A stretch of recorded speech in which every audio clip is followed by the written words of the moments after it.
আহ, আজকে খুব চমৎকার একটা টপিক আছে বাবা। সেটা হচ্ছে স্ক্যাবিস বা চুলকানি রোগ। দেখেন, এই স্ক্যাবিস বা চুলকানি রোগটা আমাদের কমিউনিটির বা আমাদের সমাজের খুবই কমন একটা রোগ বাবা। ঠিক আছে, অনেক ফ্যামিলিতেই এই স্ক্যাবিস বা চুলকানি রোগ আছে। বিশেষ করে যে সকল ছেলেমেয়েরা একটু মাদ্রাসায় পড়ে, অন্যভাবে নেবেন না, তাদের এই রোগটা আরও বেশি দেখা যায়। কারণ কি জানেন, মাদ্রাসায় অনেক বাচ্চারা একসঙ্গে থাকে। একটা বাচ্চার স্ক্যাবিস বা চুলকানি হলে, চুলকানি তো অনেক ছোঁয়াচে রোগ, অন্য বাচ্চাদেরও হয়ে যায়। কারণ দেখবেন যে ওরা অজু করে ওই একই গামছা দিয়ে সবাই হাত মুখ মুছতেছে, একই টাওয়েল সবাই ব্যবহার করছে।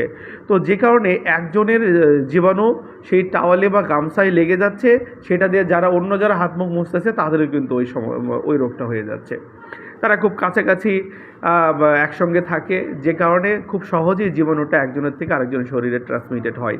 খুবই খারাপ একটা বিষয় যে এই স্ক্যাবিস নামক চর্মরোগটা পরিবারের একজনের হলে সবার হওয়ার চান্স আছে। খুবই অত্যন্ত সংক্রামক একটা রোগ। এই রোগে কেউ কোনোদিন মারা যাবে না, কিন্তু আপনার জীবনের সাধারণ সুখ স্বাচ্ছন্দ্যকে নষ্ট করে দেবে এই রোগটা। সো দ্যাট এই রোগ সম্পর্কে ঠান্ডা মাথায় কথাগুলো শুনবেন, রোগ সম্পর্কে বুঝবেন এবং সুন্দর একটা প্রেসক্রিপশন শিখিয়ে দেব, যে প্রেসক্রিপশনটা মাথায় থাকলে হয়তো নিজের অনেক প্রিয় মানুষকে সুন্দর একটা পরামর্শ দিয়ে আপনারা সহযোগিতা করতে পারবেন। তো আমি কিছু ছবি দেখাবো রোগের। দেখেন, আজকের ফ্রি ক্লাসের টপিক হচ্ছে স্ক্যাবিস। আমি গুগল থেকে কিছু ছবি আপনাদের মাঝে দিয়েছি। এগুলো ওই যে চুলকানি রোগে, স্ক্যাবিস মানে তো চুলকানি রোগ, হ্যাঁ। তো চুলকে চুলকে একটু দেখেন কালো হয়ে গেছে, ঘাড় মতো হয়ে গেছে আর কি। তো শরীরের বিভিন্ন জায়গায়, বিশেষ করে আঙুলের ফাঁকে, কুনয়ের আশেপাশে, কবজিতে, হ্যাঁ, তারপরে নাভির আশেপাশে, তলপেটে, কুচকিতে বিভিন্ন জায়গায় ছোট ছোট ঘামাচির মতো দানা বের হয় এবং চুলকালে কষ বের হয়। ওই কষ যেখানে ভরবে সেখানেই আবার ওই দানাগুলো বের হবে এবং চুলকাবে। খুব চুলকায়, দিনেও চুলকায়, রাতেও চুলকায়। এই যে শরীরের বিভিন্ন চিপা চাপায়, ভাজে ভুজে ছোট ছোট দানাদার র্যাশ বের হওয়া এবং প্রচণ্ড চুলকায়, দিনে রাতে সবসময় চুলকায়। চুলকালে প্রথমে চুলকাতে আরাম লাগবে, পরে ওই দানাটা ফেটে যেয়ে কষ বের হবে। হ্যাঁ, ওই কষটা যেখানে ভরবে সেখানে আবার হবে এবং হাজব্যান্ডের হলে স্ত্রীর হতে পারে, স্ত্রীর হলে হাজব্যান্ডের হতে পারে, সন্তানের সেখান থেকে সন্তানের হতে পারে, বা সন্তানের থেকে মা বাবার হতে পারে। দ্রুত ছড়িয়ে যায় এই রোগটা। তো এগুলো ইনফেক্টেড স্ক্যাবিস, ওদের চুলকে চুলকে ক্ষতর মতো হয়ে গেছে, তার ছবি দিয়েছি। তো আমি আরও দুই একটা ন্যাচারাল ছবি দেওয়ার চেষ্টা করি, যেন আপনারা সহজে স্ক্যাবিস বা চুলকানি রোগটা চিনতে পারেন। যদিও হয়তো আমার কথার মাধ্যমেই বুঝতে পেরেছেন রোগটা কেমন, আর আমরা কম বেশি চুলকানি রোগ চিনি, তারপরে একটু দেখাই ছবিগুলো যেন কনসেপ্ট ক্লিয়ার থাকে। এই ছবিগুলো গুগলে গেলে অনেক ছবি পাবেন। আমি দু তিনটে ছবি আপনাদের বোঝার স্বার্থে আমি দিয়েছি। দেখেন, দেখলাম তো যখন সে বলে যা হওয়া, তখন মনে হয় এটাই আসল সুখ।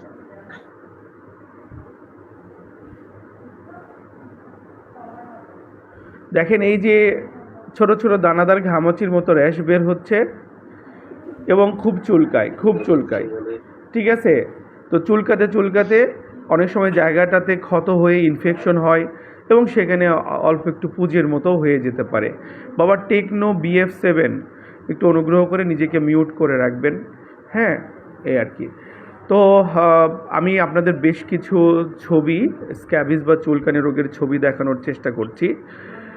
তো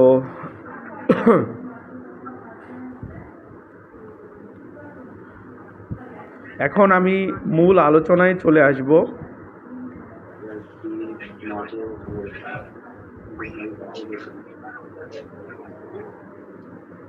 যে নারী তাকে বলে রাগারাগির মাঝেও ভালোবাসে।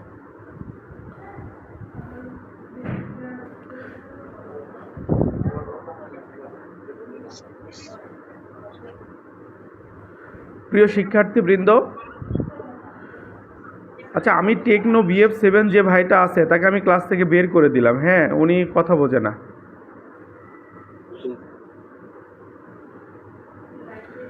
আচ্ছা, তো এনিওয়ে, স্ক্যাবিস বা খোস পাচড়া রোগ, একটু হ্যান্ডনোটটা লক্ষ্য করবেন। দেখেন, বলা হচ্ছে স্ক্যাবিস অত্যন্ত ছোঁয়াচে বা সংক্রামক চর্মরোগ। যা সার্কপটিস স্ক্যাবাই হোমিনিস নামক এক ধরনের জীবাণু দ্বারা হয়ে থাকে। ছোট্ট ক্ষুদ্র জীবাণু যেটা খালি চোখে দেখতে পায় না, আমাদের স্কিনের ঠিক নিচের লেয়ারেই থাকে এবং দ্রুত এই জীবাণুটা বংশবৃদ্ধি করে এবং ছড়িয়ে যায়।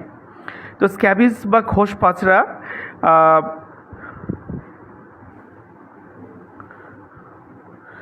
হ্যাঁ, আমি তো মিউট করে দিয়েছি, আর তো কারো কথা শোনার কথা না।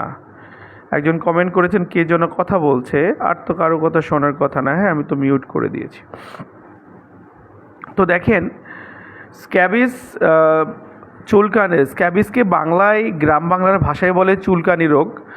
মেডিকেলের ভাষায় স্ক্যাবিসের বাংলা হচ্ছে খোস পাচড়া।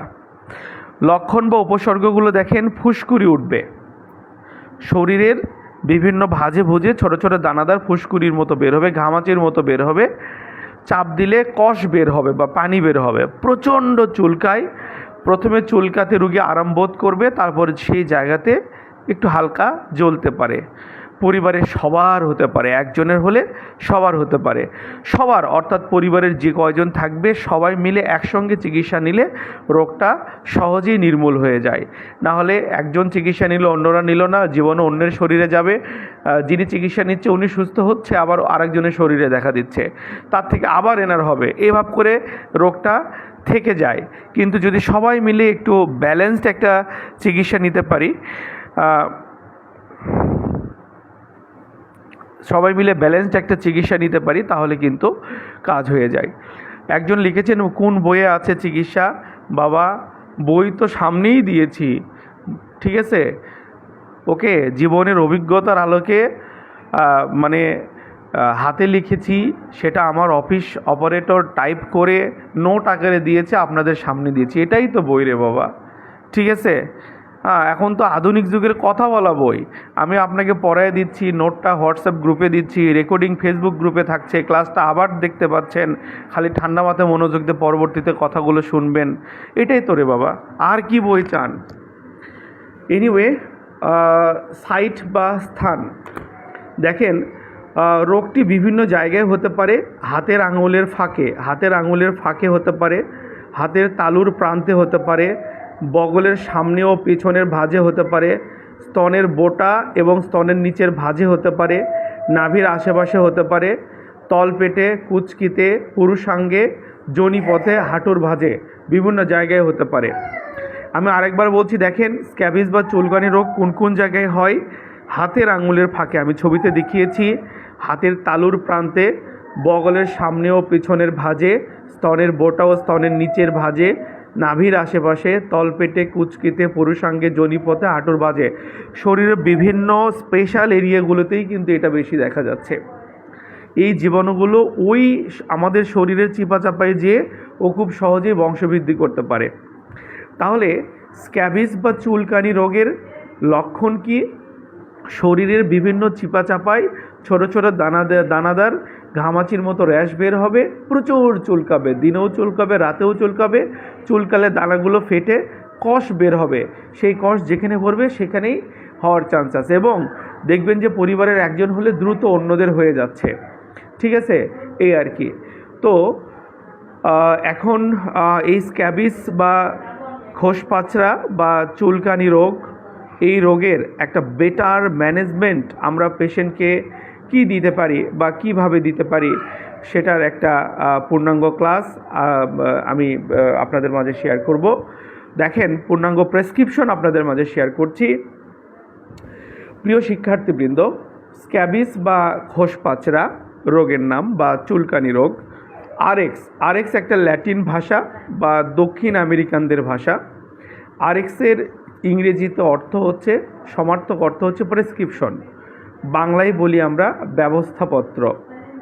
তো পেশেন্টের হয়েছে স্ক্যাবিস বা চুলকানি রোগ, তার এগেনিস্টে আমরা কি প্রেসক্রিপশন বা কি ব্যবস্থাপত্র দিতে পারি? নাম্বার 1, ট্যাবলেট এজেড 500 মিলিগ্রাম, যেটার জেনেরিক নেম বা মূল উপাদানের নাম হচ্ছে azithromycin. C category pharmacist course নিয়ে জানতে চাচ্ছেন, একটু পরে বলবো বাবা। আপনার সি ক্যাটাগরি ফার্মাসিস্ট কোর্সের সঙ্গে আজকের ক্লাসের একদম অন্তরের অন্তঃস্থল থেকে সম্পর্ক আছে।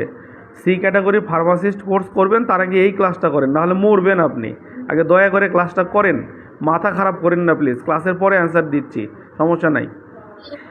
তো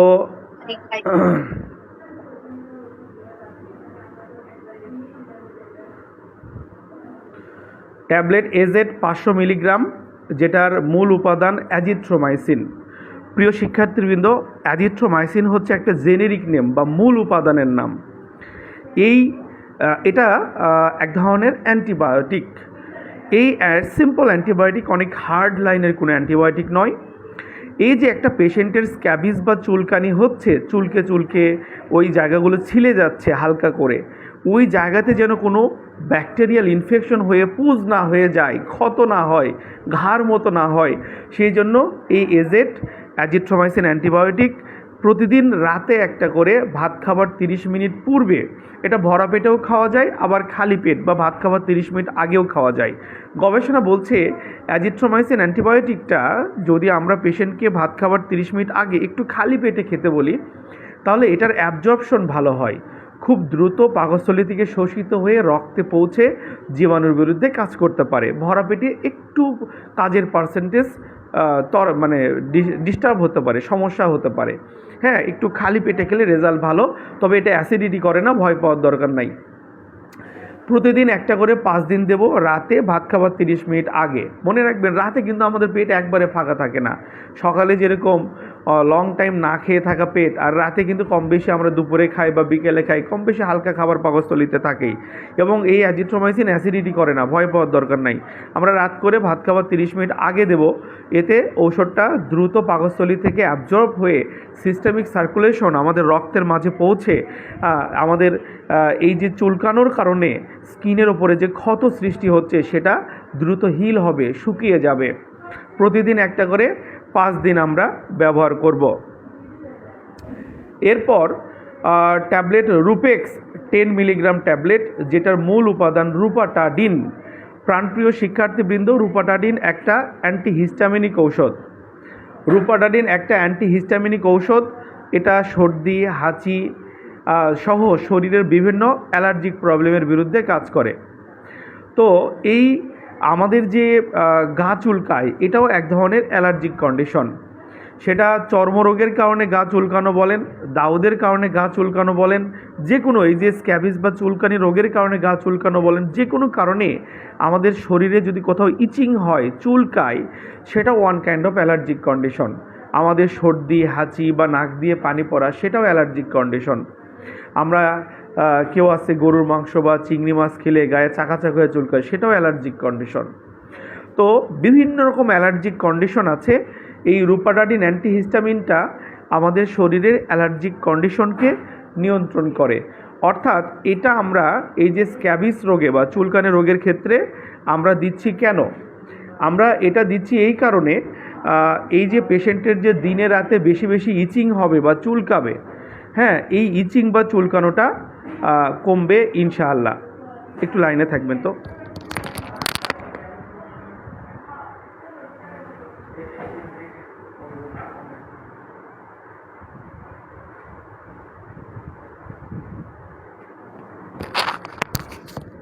তো যেটা বলছিলাম, সরি, একটু 1 মিনিটের জন্য একটু অন্য সাইডে গিয়েছিলাম।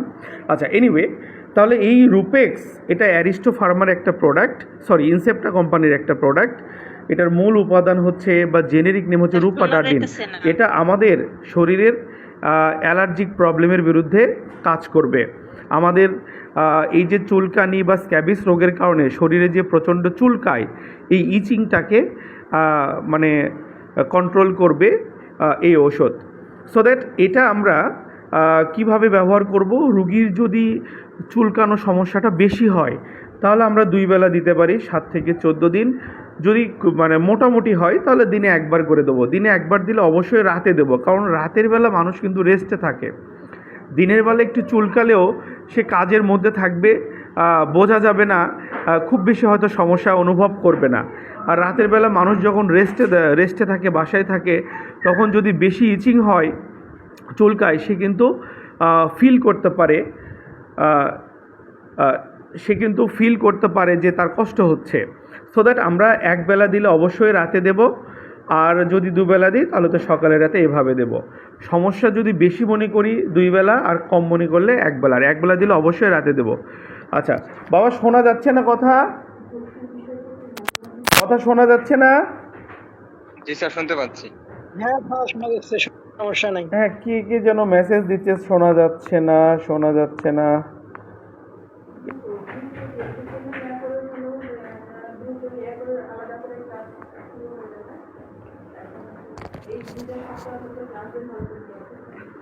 ওকে, ধন্যবাদ। আমার মনে হচ্ছে যারা শুনতে পাচ্ছেন না সেখানে হয়তো কিছুটা নেটওয়ার্ক প্রবলেম হতে পারে।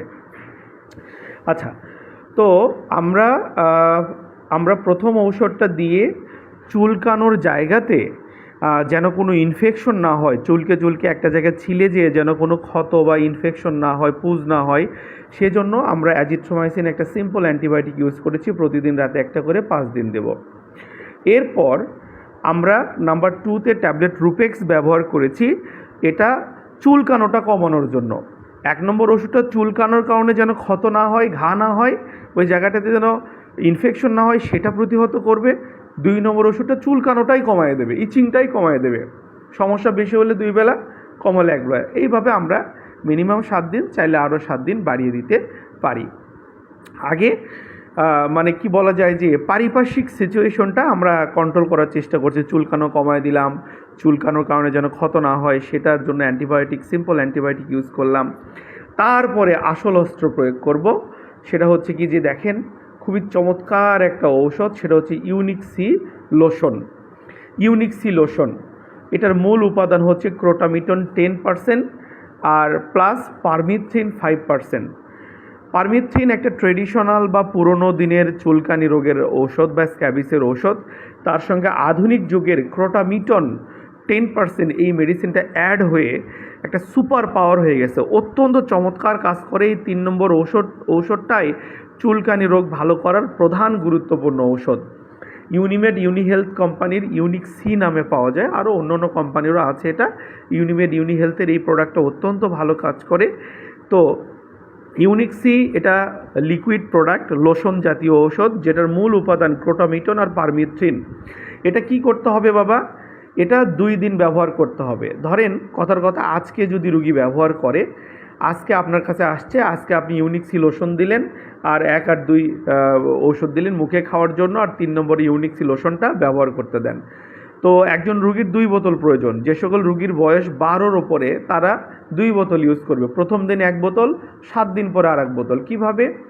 বোতলটা ঝাঁকিয়ে নিয়ে একদম গলা থেকে পা পর্যন্ত রাত্রে ঘুমানোর ঘণ্টাখানিক আগে, রাত্রে ঘুমানোর 1 ঘন্টা আগে, মিনিমাম আধা ঘন্টা আগে, মানে গলা থেকে পা পর্যন্ত শরীরের এভরি এরিয়াতে সুন্দরভাবে ভলভলা করে 1 বোতল লোশন একদিনেই শেষ করে ফেলতে হবে।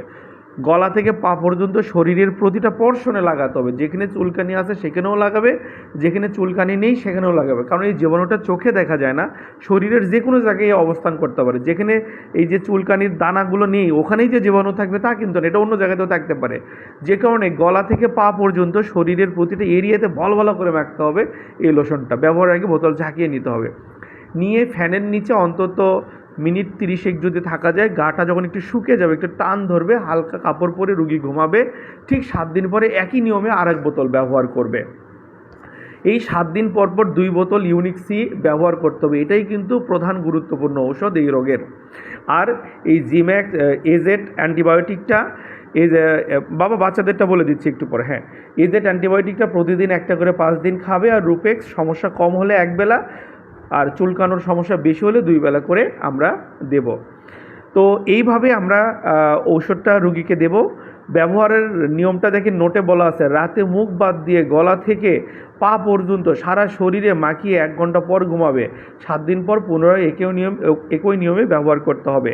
বিশেষ দ্রষ্টব্য, একদিনে একটি টিউবের সমস্ত লোশন ব্যবহার করতে হবে। এইভাবে 2 দিনে 2 বোতল লোশন শেষ করে ফেলতে হবে। অনেকে আছে কিন্তু 1 লোশনই 2 দিন ব্যবহার করে, তা কিন্তু হবে না।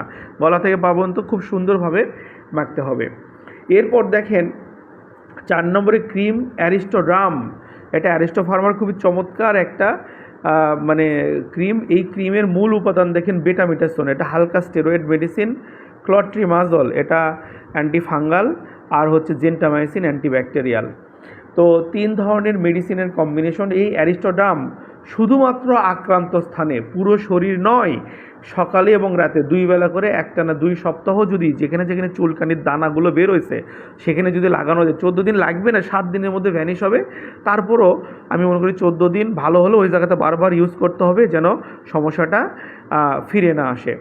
সোহাগ, দাউদের চিকিৎসা পরে বরাবর, আগে চুলকানিটা শেখেন, একটা বোঝেন, তারপরে অন্যটাও শেখাবো, টেনশন করবেন না।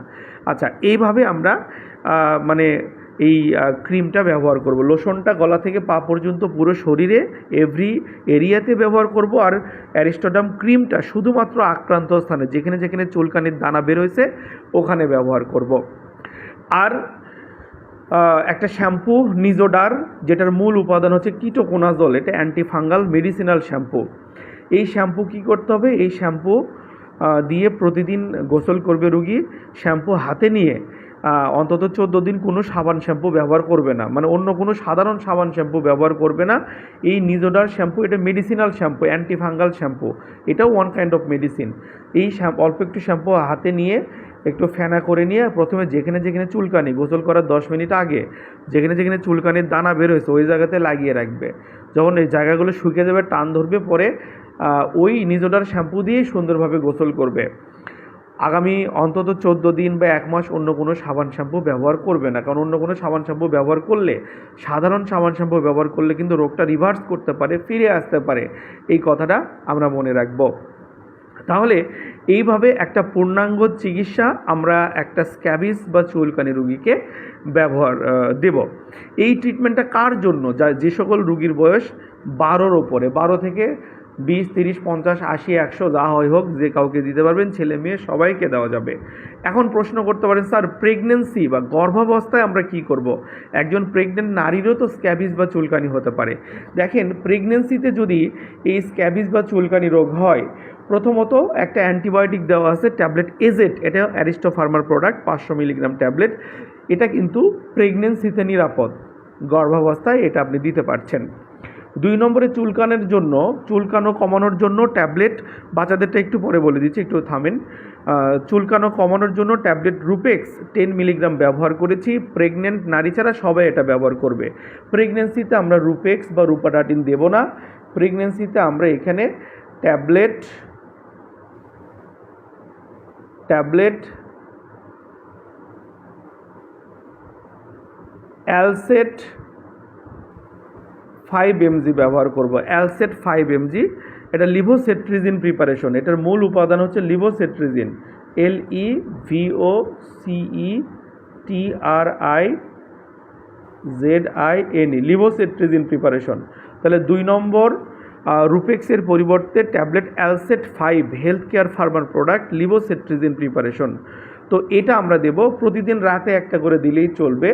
প্রেগনেন্সিতে আমরা 1 বেলা করেই দিই, এটাও 7 থেকে 14 দিন আমরা দিয়ে দিলাম, ভরা পেটে খাবে।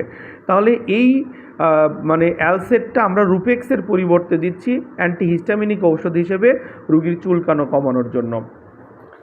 এটা প্রেগনেন্সিতে নিরাপদ। কথাগুলো রেকর্ড হচ্ছে, রেকর্ডিংয়ে থাকবে, আপনারা পরে রেকর্ডিংটা ঠান্ডা মাথায় দেখে প্রয়োজনে নোট ডাউন করবেন। এরপর হচ্ছে নাম্বার 3, এই লোশনটা যেহেতু রুগীর শরীরের ভিতরে যাচ্ছে না, আউটার সারফেসে কাজ করবে, চামড়ার উপরে কাজ করবে, এটা প্রেগনেন্সিতে ব্যবহার করা যাবে।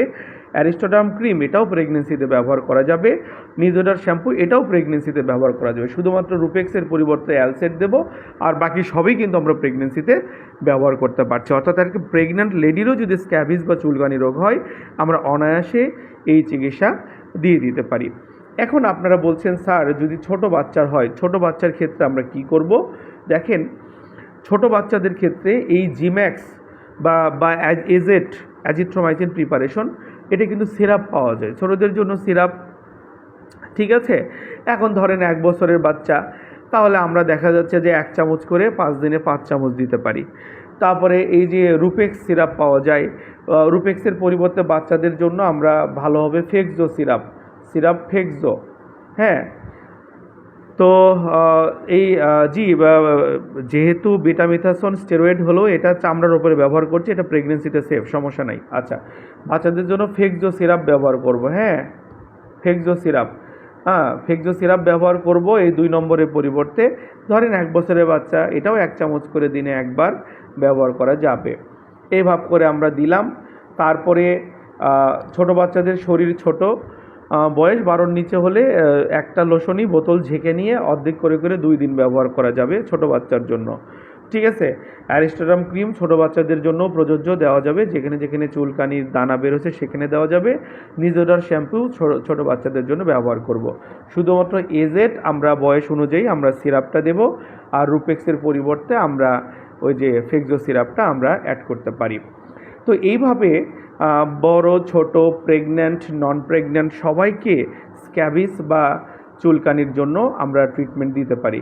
এখন কথা হচ্ছে যে প্রশ্ন করতে পারেন, স্যার আপনি তো বললেন পরিবারের একজনের হলে সবার চিকিৎসা নিতে হবে। হ্যাঁ, সবার চিকিৎসা নিতে হবে, তবে সেই ক্ষেত্রে সবার পুরো প্রেসক্রিপশন ফলো করার দরকার নাই। যার চুলকানি হয়েছে সে সবগুলো ঔষধই যথা নিয়মে ব্যবহার করবে, আর যার চুলকানি হয়নি সে শুধু 3 নম্বরের লোশনটা 7 দিন পর পর 2টা ডোজ ব্যবহার করবে, আর অন্য কিছু নয়। কারণ এই লোশনটা প্রধান ঔষধ। কারণ স্ত্রীর হলে স্বামীর 100% হবে, 2 দিন আগে হোক পরে হোক। সন্তানের হলে মায়ের হবে, মায়ের থেকে বাপের হবে, একজনের থেকে আরেকজনের শরীরে 100% হবে। এই জীবনটা অত্যন্ত সংক্রামক, যাদের হয়নি তারা এই লোশনটা ব্যবহার করবে, আর কিছু নয়। ঠিক আছে? যার হয়েছে সে ফুল প্রেসক্রিপশন, যার হয়নি সে লোশনটা ব্যবহার করবে, তাহলে রোগটা নির্মূল হবে। এখন রুগী যদি কথা না বোঝে তাহলে যার সমস্যা তাকে চিকিৎসা দেন, রুগীর কমে যাবে। পরবর্তীতে সমস্যা আবার ফিরে আসলে বলবেন যে দেখেন আমি বলছিলাম সবাই একসঙ্গে ট্রিটমেন্ট নিতে হবে, শোনেননি, তো এখন চিকিৎসা চলতে থাকুক।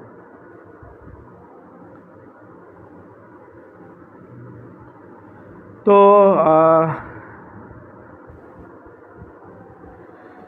আচ্ছা, এরপরে দেখেন স্ক্যাবিস বা খোসপাচড়া এই রোগের ক্ষেত্রে কিছু উপদেশ বা পরামর্শটা এইটা দেখেন, যতদিন চুলকানি ভালো না হবে ততদিন সাধারণ সাবান শ্যাম্পু বন্ধ, নিজেরা শ্যাম্পু দিয়েই গোসল করতে হবে। অলরেডি আমি কথাটা বলেছি। যদি বলেন স্যার করলে কী হবে, করলে সমস্যাটা বেড়ে যাবে।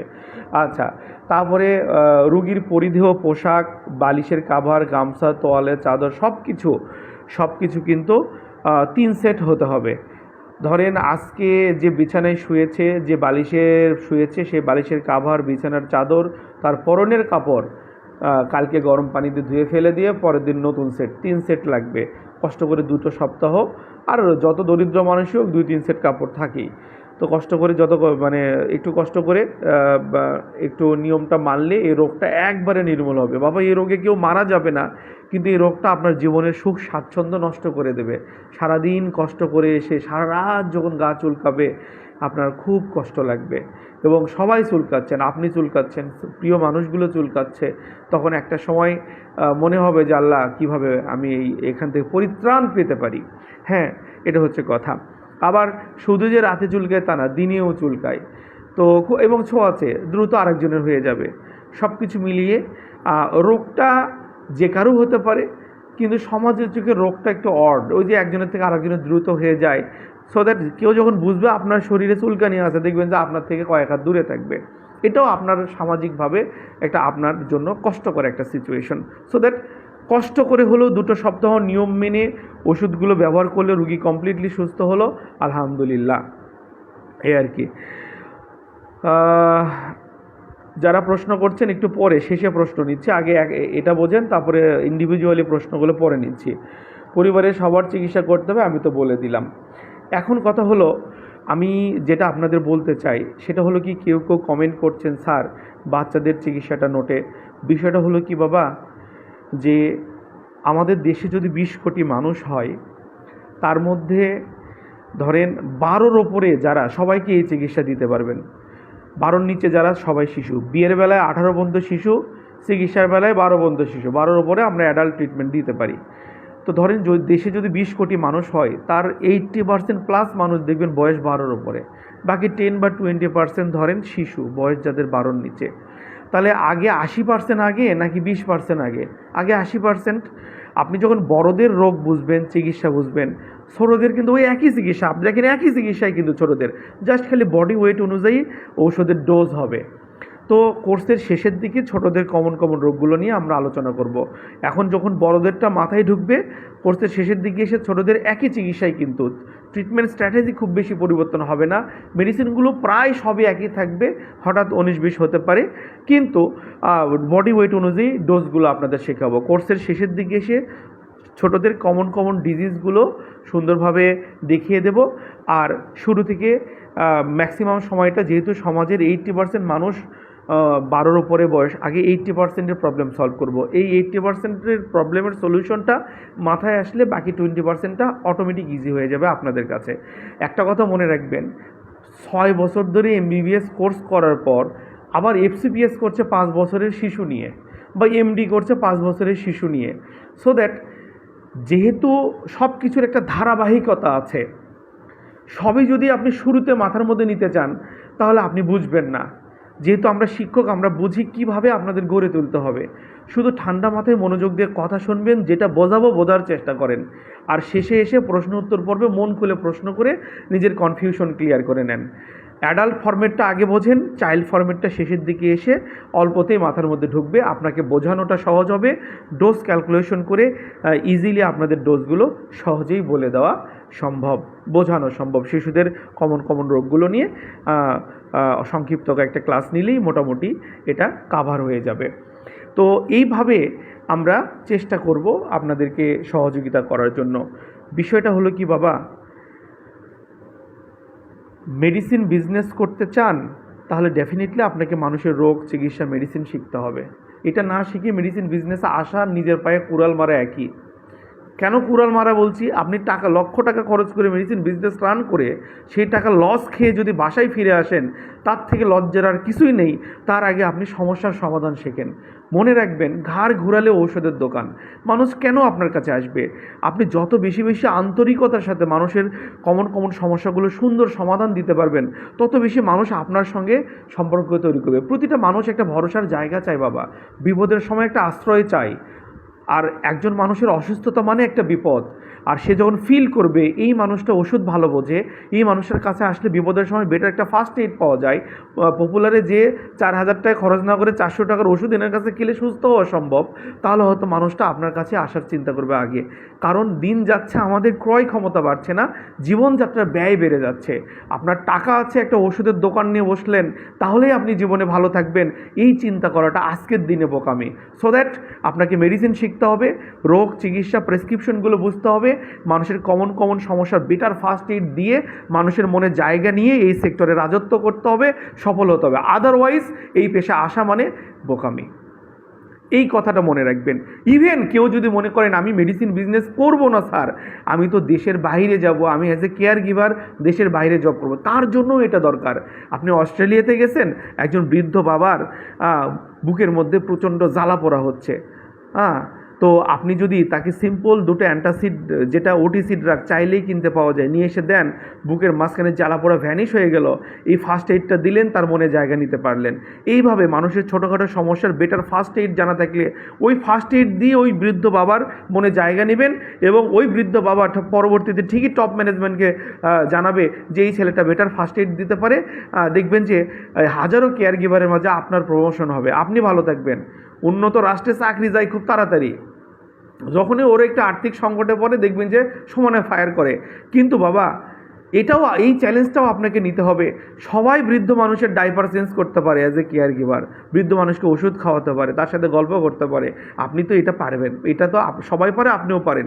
কিন্তু আপনি মেডিসিনাল নলেজ ভালো রাখেন, খুব সুন্দরভাবে মেডিসিনগুলো তাকে বুঝিয়ে দিতে পারেন, এবং তার ছোটোখাটো সমস্যা একটা বেটার ফার্স্ট এইড দিতে পারেন। এই স্কিলটাই, এই মেডিসিনাল স্কিলটাই আপনি অস্ট্রেলিয়াতে থাকেন, কানাডা থাকেন, জার্মানি থাকেন, পৃথিবীর সব রাষ্ট্রে আপনাকে এগিয়ে রাখবে। শুধু তাই নয়, কেউ যদি মনে করেন স্যার আমি বিদেশেও যাব না, আমি মেডিসিন বিজনেসও করব না, তাহলে আপনার জন্য আরও আগে দরকার এই কোর্সটা। কেন আগে দরকার শোনেন, আপনি বিজনেস করছেন, নাহলে জব করছেন, যা পারেন করেন, কেন করছেন বাবা? সংসারে সুখের জন্য তো, পরিবারের মানুষের নিরাপত্তার জন্য তো। কিন্তু আপনার টাকা কি আপনার পরিবারকে শতভাগ নিরাপদ করতে পারবে? বুকে হাত দিয়ে বলতে পারবেন? আপনি পারবেন না কোনোদিন। কারণ কি জানেন, যে পরিবারের জন্য যেরকম সততার সাথে টাকা ইনকাম করা দরকার, ওই রকম পরিবারের প্রিয় মুখগুলোর প্রোটেকশনের জন্য আপনাকে ফার্স্ট এইড শিখতে হবে। কারণ আপনি ছোট সর্দি লাগছে, ছোটোখাটো সমস্যা, সর্দি জ্বর কাশি হ্যান ত্যান, যখন তখন আপনি হাসপাতালে দৌড়ানোর সুযোগ পাবেন না। যদি জানো, হয়তো দেখা যাচ্ছে আপনাকে মিসইউজ করতে পারে, ঠিক আছে? লাগবে একটা পরীক্ষা, হয়তো 10টা পরীক্ষা দিয়ে আপনার হয়রানি হচ্ছে। চিকিৎসা সিম্পল কিছু মেডিসিনে হতে পারে, হয়তো অনাকাঙ্ক্ষিত আরও অনেক কিছু অ্যাড হয়ে যাচ্ছে, কারণ ঔষধ কোম্পানির কমিশন আছে, ওষুধ লিখলেই পাওয়া যায় কমিশন। এগুলো কথা বলতে চাই না, আপনারা জ্ঞানী মানুষ বুঝবেন। ঠিক যেরকম পরিবারের নিরাপত্তার জন্য আমাদের সততার সাথে টাকা ইনকাম করে পরিবারের মানুষগুলোকে সিকিউর করতে হবে, তাদের চাওয়া পাওয়া পূরণ করতে হবে, তাদের অসুস্থতায় আমাদের অর্থ ব্যয় করার সামর্থ্য থাকতে হবে, ঠিক তেমনি বাবা আপনি যদি মেডিসিন বোঝেন, ফার্স্ট এইড বোঝেন, আগামীকালকে একটা গুরুত্বপূর্ণ ক্লাস নেব আপনাদের, সেটা হচ্ছে ড্রাগ অ্যালার্জি। ধরেন আপনি মানে আপনার কোনো একটা আপনার প্রিয় মানুষ, সে মা বাবা ভাই বোন যেই হোক না কেন, সিম্পল একটা ওষুধ খাইছে, সেটা অ্যান্টিবায়োটিক হোক বা ব্যথার ওষুধ হোক, যেটা সবাই খায়, খাওয়ার পর তার শরীরে মারাত্মক অ্যালার্জিক রিয়াকশন হচ্ছে। কি হচ্ছে? তার প্রচণ্ড শ্বাসকষ্ট হচ্ছে, তার মনে হচ্ছে সে মারা যাবে, চোখ মুখ ফুলে গেছে, শরীরে র্যাশ বের হয়েছে, গা চুলকাচ্ছে, সে অস্থির। এটাকে বলে ড্রাগ অ্যালার্জি। ড্রাগ অ্যালার্জিতে একটা মানুষ মারাও যায়। এখন এই সিচুয়েশনে একটা সিম্পল দুটো ওষুধ দিয়ে ওই মানুষটার জীবন বাঁচানো সম্ভব, এটাও ফার্স্ট এইডের মধ্যে পড়ে।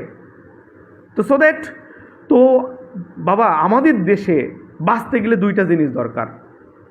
একটা হচ্ছে সততার সাথে ইনকাম, টাকা দরকার। আরেকটা হচ্ছে আপনি পরিবারকে সিকিউর করার জন্য যেরকম টাকা দরকার, পরিবারের নিরাপত্তার জন্য আপনাকে ফার্স্ট এইড শিখতে হবে। ফার্স্ট এইড যদি শেখেন, তাহলে হুটহাট করে আপনাকে হাসপাতাল দৌড়াতে হবে না, হুটহাট করে আপনাকে কোনো ক্লিনিকে যেতে হবে না, যে কেউ আপনাকে গিনিপিগ হিসেবে ইউজ করে আপনার হয়তো বা ক্ষতি করারও চান্স পাবে না। কারণ বেটার ফার্স্ট এইড আপনি জানেন। জ্বর হলে কি করতে হবে জানেন, মাথা ব্যথা হলে কি করতে হবে জানেন, বুকের মাঝখানে প্রচণ্ড ব্যথা, কার্ডিয়াক পেইনের সিমটমস হলে কীভাবে ম্যানেজ করতে হবে জানেন, যদি অ্যাসিডিক পেইন হয় ম্যানেজ করতে জানেন, যদি আল্লাহ না করে কোনো ঔষধের কারণে অ্যালার্জিক রিয়াকশন আপনি ম্যানেজ করতে পারেন, তাহলেই বলবো পরিবারের কর্তা হিসেবে, পরিবারের মানে গুরুত্বপূর্ণ সদস্য হিসেবে হয়তো বা আপনি সফল। Otherwise not. শুধু টাকা ইনকাম কোনোদিনই পরিবারকে নিরাপত্তা এনে দিতে পারবে না, অন্তত আমাদের দেশের প্রেক্ষাপটে বাবা। আমাকে ভুল বুঝেন না, শিখতে হবে। তার মানে এই না যে আমার কাছে ভর্তি হওয়া লাগবে, আমি সেটা বলবো না। যেখানে ক্লাস করে আপনার ভালো লাগবে আপনি সেখানে ভর্তি হন।